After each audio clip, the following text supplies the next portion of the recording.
morning. Our scripture reading today is in Hebrews. By faith, Abraham, when called to go to a place he would later receive as his inheritance, obeyed and went, even though he did not know where he was going. By faith, he made his home in the promised land like a stranger in a foreign country. He lived in tents, as did Isaac and Jacob, who were heirs with him of the same promise. For he was looking forward to the city with foundations, whose architect and builder is God. And by faith, even Sarah, who was past childbearing age, was enabled to bear children because she considered him faithful who had made the promise. And so from this one man, and he as good as dead, came descendants as numerous as the stars in the sky and as countless as the sand on the seashore. All these people were still living by faith when they died. They did not receive the things promised. They only saw them and welcomed them from a distance, admitting that they were foreigners and strangers on earth. People who say such things show that they are looking for a country of their own. If they had been thinking of the country they had left, they would have had an opportunity to return. Instead, they were longing for a better country, a heavenly one. Therefore, God is not ashamed to be called their God, for he has prepared a city for them. May the Lord bless the reading and the hearing of his word.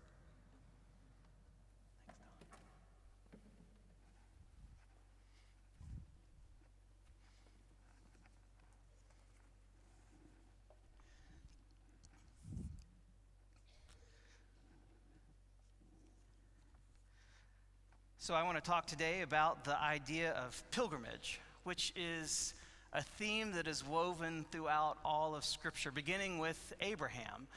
Abraham was the first pilgrim who, at the age of 75, received both a call and a promise from God. The call was, leave your father's house, everything you know, everything that's familiar, and go to the land that I will show you. And then came the promise that God would go with him, to watch over him, protect him in his journeys, to bless him, and to make his life a blessing to all the nations. And with that call and that promise, Moses and his wife Sarah, they set out. And they traveled their whole lives from Ur to Canaan to Egypt and back again. And they were truly pilgrims. They never owned, they never settled in any place. They never owned land. They held on to the hope, to the promise that one day their descendants would come to call that place home. And so their descendants, the Israelites, they carried this idea, this identity of pilgrims with them. They were always a people on the move, whether that was on the move out of Egypt, across the wilderness for 40 years, or out of exile. They even when they settled into, the promised land, they didn't have the sense of having fully arrived, but there was still a place, a destiny to which God had called them, a place where they're journeying. And so the way they kept this alive in there, this idea of pilgrimage, is they would make an annual pilgrimage to the temple, to God's house, to come be in his presence. And there's a whole group of psalms dedicated. They're called pilgrimage psalms, a whole section for people who are on this journey. One of those is Psalm 84. It's one that you may recognize. It starts with the declaration, how lovely is your dwelling place. And he goes on to say, better is one day in your courts than 1,000 elsewhere. Well, tucked away in the middle of that psalm is this verse. Blessed are those whose strength is in you, whose hearts are set on pilgrimage, who are on a journey into your presence. The writer of Hebrews picks up on this idea of pilgrimage. When he recounts, the heroes of faith, he starts with Abraham and Sarah and Jacob and Isaac. And he says all of these people were on a journey. They were still living by faith when they died. They didn't yet receive all the things that were promised to them. They saw it by faith, and they welcomed them from a distance, admitting that they were foreigners and strangers on earth. Now, what would a Pastor Dave sermon be without a little bit of Greek? So we're going to do a little Greek. The word here, strangers, is parepidemos. And you can see stranger, sojourner, that's how it's translated stranger, but it's a compound word in Greek. Demos means to live or dwell. And para and epi are actually two kind of prepositions, and they both have similar meaning of being near, in close proximity to, among, beside. And so a parepidemos is a person or community of people who dwell near or among, who are present with. And so it's not surprising that if you go to the old King James, King Jimmy, as one of my professors used to always say, they don't use the word strangers, they use the word pilgrim. Now in Spanish, the word for pilgrim is peregrino. I remembered it, even though I don't speak Spanish, because it reminded me of the water, the sparkling water, Pellegrino, so I was like, oh, Peregrino. Because everywhere you go in Europe, they offer you mineral water, and I hate that stuff. I'm kind of like Ted Lasso in that regard. Just give me basic tap water. Anyways, so Peregrino is their word for pilgrim. And when I first started my sabbatical, first thing I did was I walked along the Camino, and everyone along the Camino, that's what you are called, is a peregrino. When you go to a restaurant, there's a peregrino special. When you stay at a hotel, they ask, are you peregrino? Your first day, you get a passport, a peregrino passport, which is different from like your U.S. passport. The peregrino passport, as you walk along the Camino, anytime you enter a church or in the hotels you stay or the restaurants you eat at, they always stamp your peregrino passport. And when you get to the end of the Camino in Santiago, you go to an office and you show them your passport. And if you have enough stamps to show that you've walked this distance, you get a peregrino a pilgrim certificate. This is mine. It's in Latin.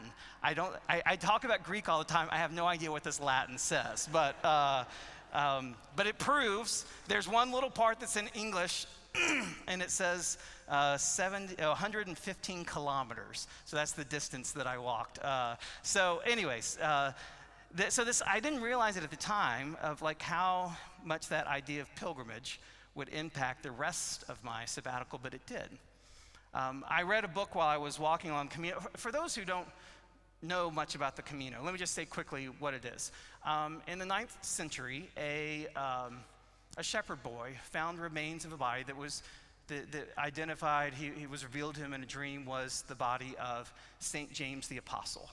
And the church then designated that area, Santiago, where the remains were found. A church was built on top of it, and the Roman Catholic Church kind of designated it as a holy city, one of 3 holy cities in the world. The other 2, if you're curious, were Jerusalem and Rome. And so as an act of faith, the church said anyone can make pilgrimage to this holy city sometime in their lives. And so over the 1,000+ years since, millions of people all over Europe have made this journey to Santiago, and the paths that they have formed kind of crisscross all of Europe. They're all called Caminos. And I walked a small portion of it, just 73 miles of it, but it goes on much, there's lots of pathways and they're much longer than that.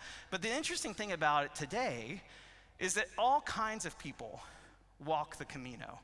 Some are religious, some aren't. One day I walked for about 8 miles with a man named Jacob, and Jake was not very religious. He wasn't sure what he believed about God. He was making the journey because his wife had died the year before, and he brought her ashes and was placing that. He visited every church and would place her ashes along the way. He was inspired by the movie The Way, which has Martin Sheen in it, doing the same thing for his son. If you want to know anything, if you just want to know in 2 hours kind of what the Camino was like, The Way is a good movie to watch, just to get a picture of it. So people walk the Camino for all kinds of reasons, but we all have backpacks, and we have a shell on the backpack that indicates we're all pilgrims, and this ethos of all being on a journey together, it just kind of defines the experience. I read a book while I was on the Camino called Walk in a Relaxed Manner by Joyce Rupp, and it's her reflection on her journey of walking the Camino. Now, Joyce, along with Jake and Martin Sheen, they did the full Camino de Frances, which is 700 miles. Starts in France, goes all the way. Like I said, I just did about 1/10 of that at the end. And Joyce and her friend that she walked with, they spaced it out over 50 days. And midway through, they were kind of road weary, and they decided to take a break. And so they went to a resort hotel for a weekend, for 3 days. And she said, it was amazing how it broke the spell. Because at that place, at that hotel, they were no longer pilgrims, they were tourists. And there's a dramatic difference between being a pilgrim and a tourist. And I tried to keep that in my mind because I knew I was going to lots of places. I went to Madrid and Barcelona and Yosemite and Grand Canyon and other, I thought, I want to go to those places as a pilgrim. But I found it really hard because there were lots of times where I found myself slipping into the mindset of a tourist. So what's the difference? Well, I journaled throughout my stay about times I noticed the difference. So the first thing I noticed, the difference between a pilgrim and a tourist, is that a tourist is trying to fit it all in. I wrote, a tourist is trying to fit in as much as possible to squeeze the experience in between the other parts of their life. In other words, they have limited time and an agenda for how that time should be used. You ever felt like that? I know John Gable, when he preached here, he talked about the average visitor to the Grand Canyon only stays there for 20 minutes. Nathan and I experienced that when we went to the Grand Canyon. We entered through the east side where the Desert Watchtower is, and it's about a 40-minute drive into Grand Canyon Village, and there's all these little spots where, along the way where you can points that you can pull over and just stop and look. And so we hit them all: Navajo Point, Moran Point, Grandview Point, some that I don't even know the name of. They were just like a little spot over on the side of the road. I just couldn't get enough of it. Just this beauty of the Grand Canyon. I pulled over at all of them. And we were close to Grand Canyon Village, and we pulled over at one. And while we were looking out over the vista, another family pulled up. They got out of the car. They were wearing the dad was wearing a Tennessee shirt, so I felt like an instant kinship, right? And I listened to them like they were marveling, oohing, and awing about how beautiful this was. And I just couldn't help myself. I was like, hey, this is great, but just down the road, 5 minutes, pull over at Moran Point. It's stunning. It's even better than this. And the dad said back to me, well, no, this is it. This is all we're doing here, because we have to make it to Four Corners State Park by dinner. And I thought, wow, well, they're missing out. They're just breezing in, looking, hopping back in the car, and going. But that's what a tourist does. They're packing in as much as they can into a very limited space. But when you're a pilgrim, the goal isn't to fit the experience into your life, but rather when you're a pilgrim, it's the idea of fitting your life into the place, finding your life, letting it unfold. And so a pilgrim, in contrast, slows down, pays attention, makes space to see and to rest, and maybe will even be diverted whenever and wherever they sense the presence of the holy.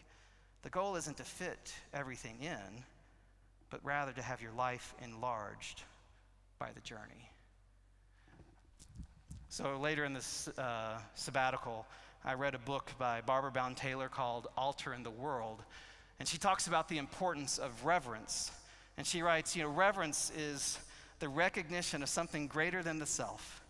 Something is beyond human creation or control, that transcends full human understanding. Reverence stands in awe of something that dwarfs the self, so that allows human beings to sense the full extent of our limits, so that we can begin to see one another more reverently as well.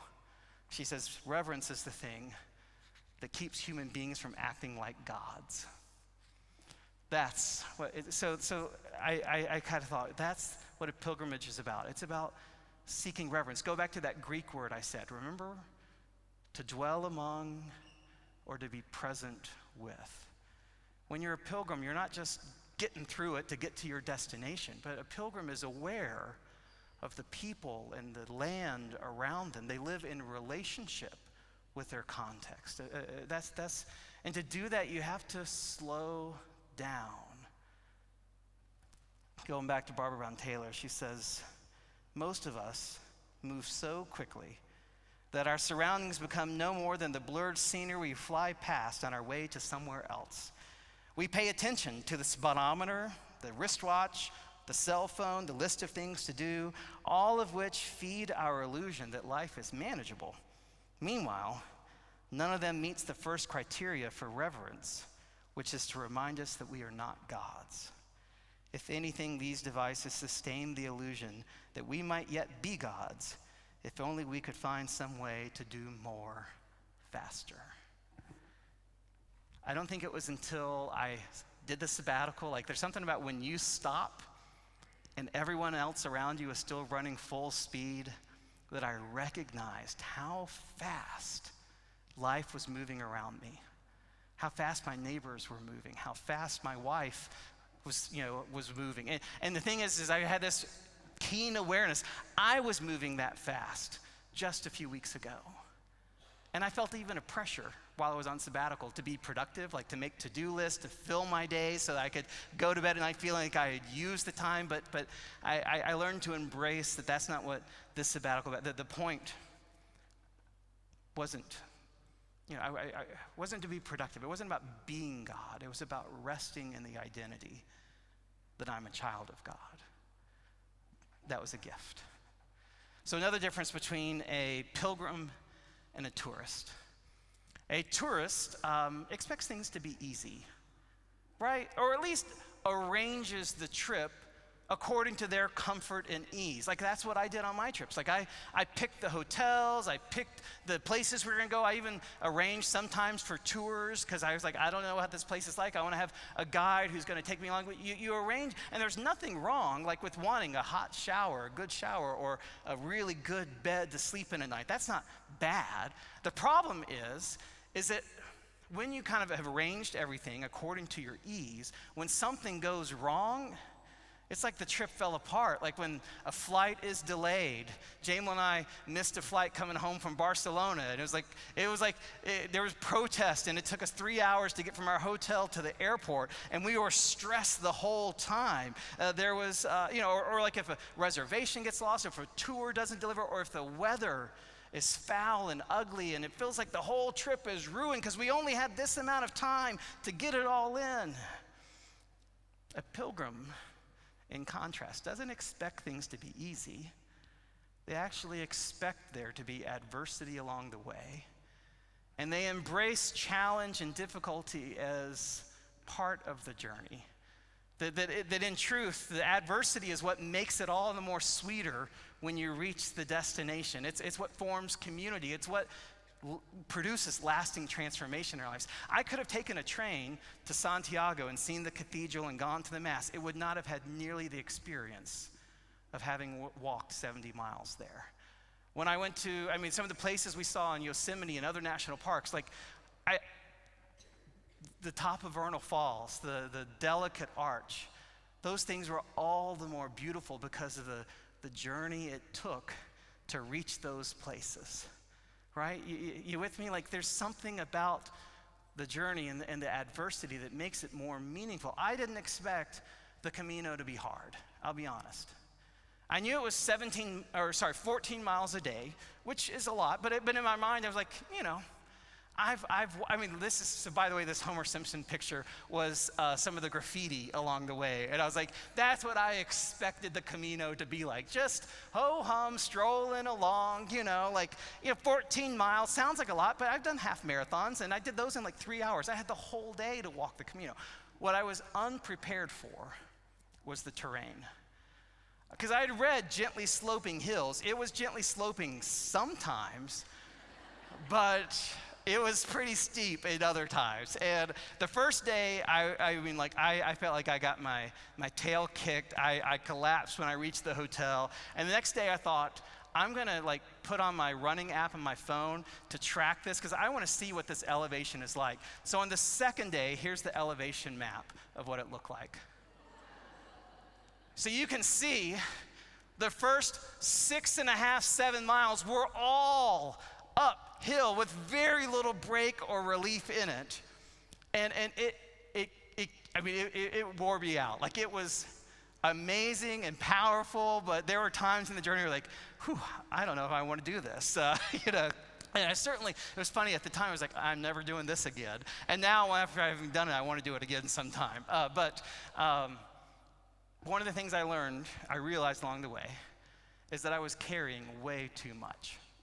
And I want to be clear, I did it the easy way. I had like a cheat code because I booked with a company that arranged the hotels and dinners along the way, and that company would port my carry-on suitcase from hotel to hotel. So I wasn't doing this as a true pilgrim with like everything on my back. Like I had a carry-on that would go ahead, but still when I packed for my trip, I used every ounce of space and weight in both the suitcase and in my backpack. So that first day, carrying a very full backpack up and down those hills, I mean, just, whew.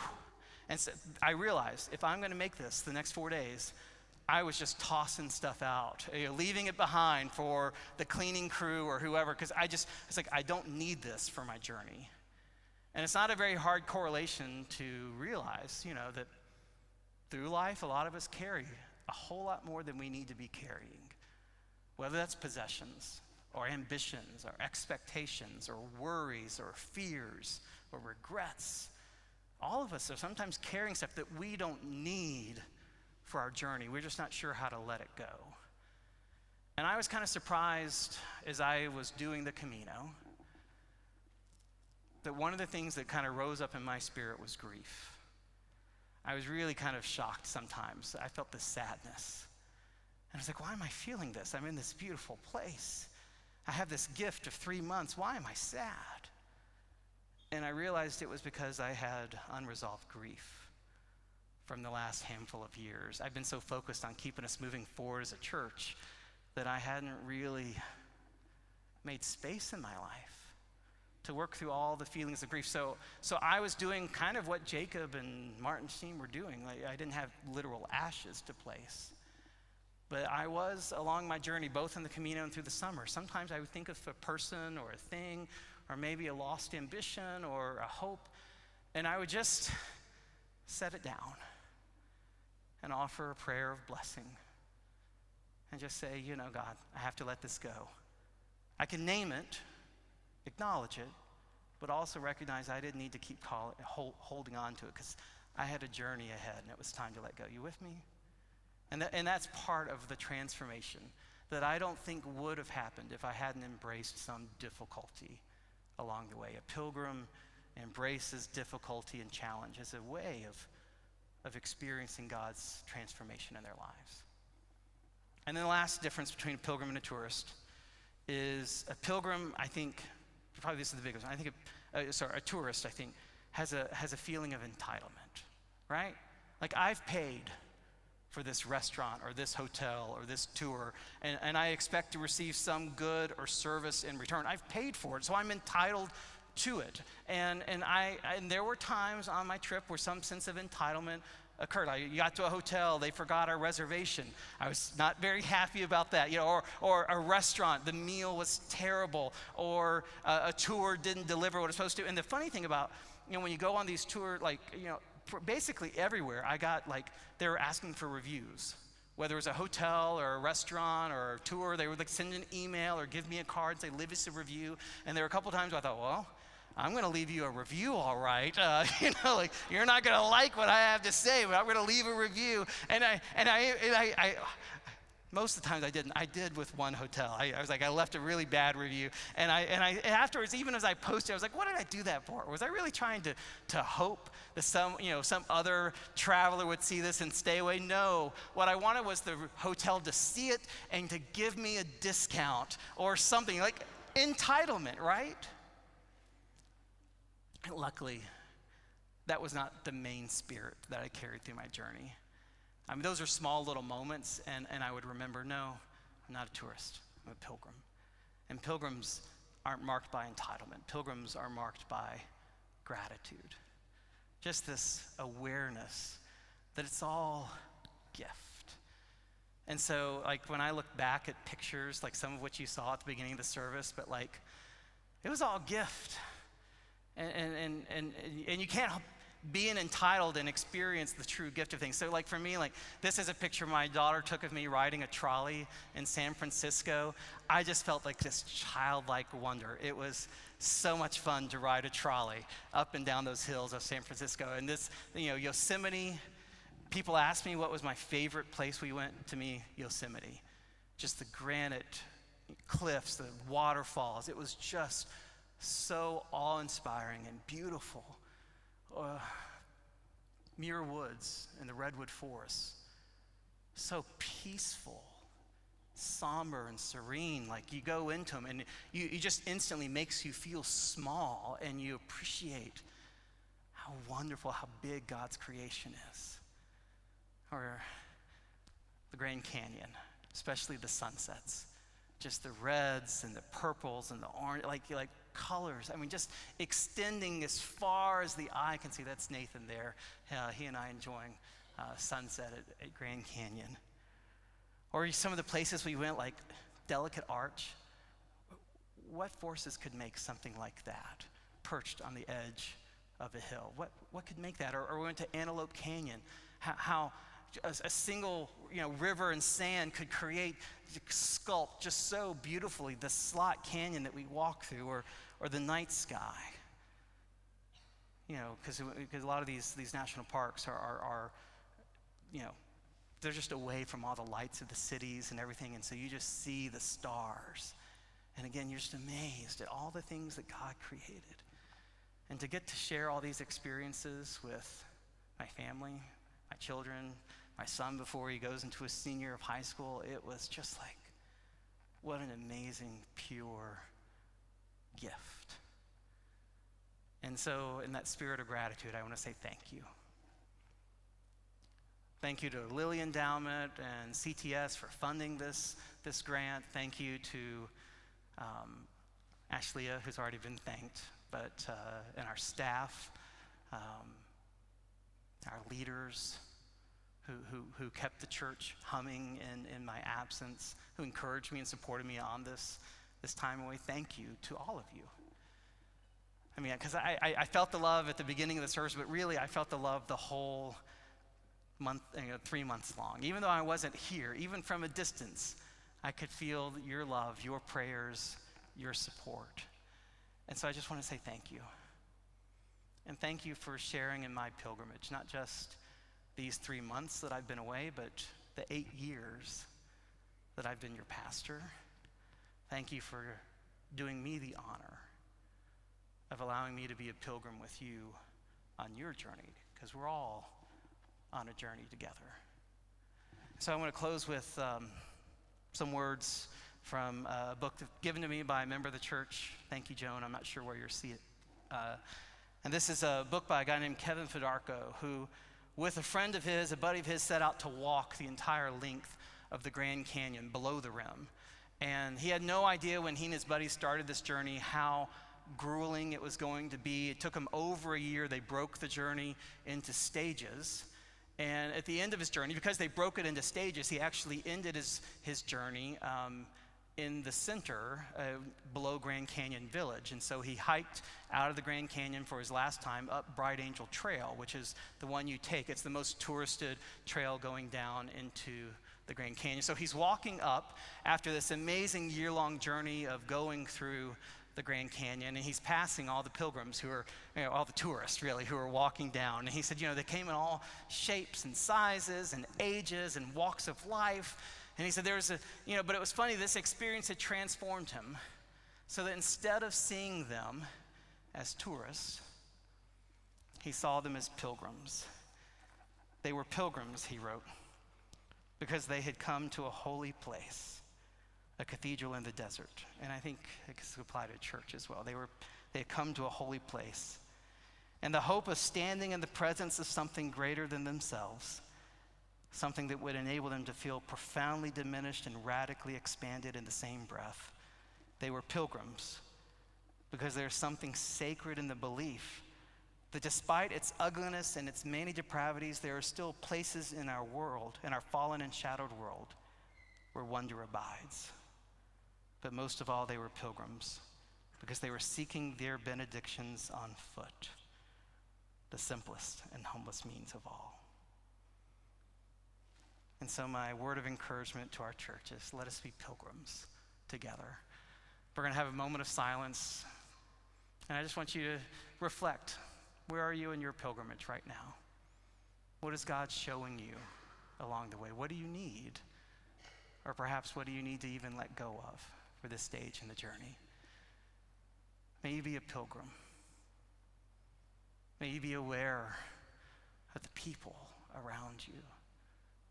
May you remember to slow down and not get so focused and squeezing it all in. May you journey lightly, letting go of the things that aren't needed for what's ahead.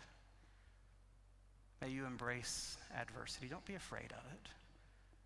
Accept it as God's gift, given to connect you to Him, to those around you, and to build deeper appreciation for the blessings when they come. And may your life be marked by a sense of gratitude, thankful for every part of the journey, the good and the bad, thankful for the God who walks with us along the way. I invite us into a time of silence before we share communion together.